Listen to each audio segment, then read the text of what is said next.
কথা অনেক কিছু বলার ছিল, কথা বললেই বড় সমস্যার সৃষ্টি হয়। সাবেক রাষ্ট্রপতি আব্দুল হামিদ থাইল্যান্ডে চিকিৎসা শেষে দেশে ফিরেছেন। রোববার দিনগত রাত 1:30টায় থাই এয়ারওয়েজের একটি ফ্লাইটে তিনি ঢাকায় আসেন। ফ্লাইটটি অবতরণের পর আনুষ্ঠানিকতা শেষে রাত 3:45টার দিকে হজরত শাহজালাল আন্তর্জাতিক বিমানবন্দর ত্যাগ করেন তিনি। এ সময় তার পরনে ছিল শার্ট ও লুঙ্গি। শাহজালাল আন্তর্জাতিক বিমানবন্দরের নির্বাহী পরিচালক গ্রুপ ক্যাপ্টেন রাগিব সামাদ গণমাধ্যমকে জানান, আব্দুল হামিদ সাধারণ যাত্রীর মতোই দেশে এসেছেন, কোনো প্রোটোকল চাননি। রাত 1:30টার দিকে ব্যাংকক থেকে ঢাকায় এসে পৌঁছেছেন।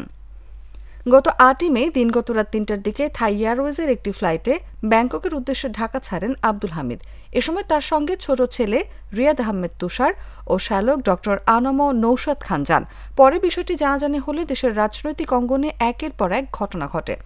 আন্দোলনের মুখে 10ই মে অন্তর্বর্তী সরকার আন্তর্জাতিক অপরাধ ট্রাইব্যুনালে আওয়ামী লীগ ও তার নেতাদের বিচার কার্য সম্পন্ন না হওয়া পর্যন্ত দলটির যাবতীয় কার্যক্রম নিষিদ্ধ করে।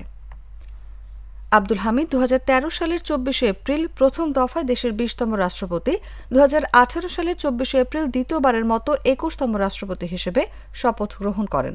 বঙ্গভবন ছাড়ার পর আব্দুল হামিদ রাজধানীর নিকুঞ্জে তার বাসায় ওঠেন। সানবিট সব দিবে সামাল। সানবিট ম্যাজিক প্রেস ডিশওয়াশিং এর মাথা ঘোরানো সলিউশন।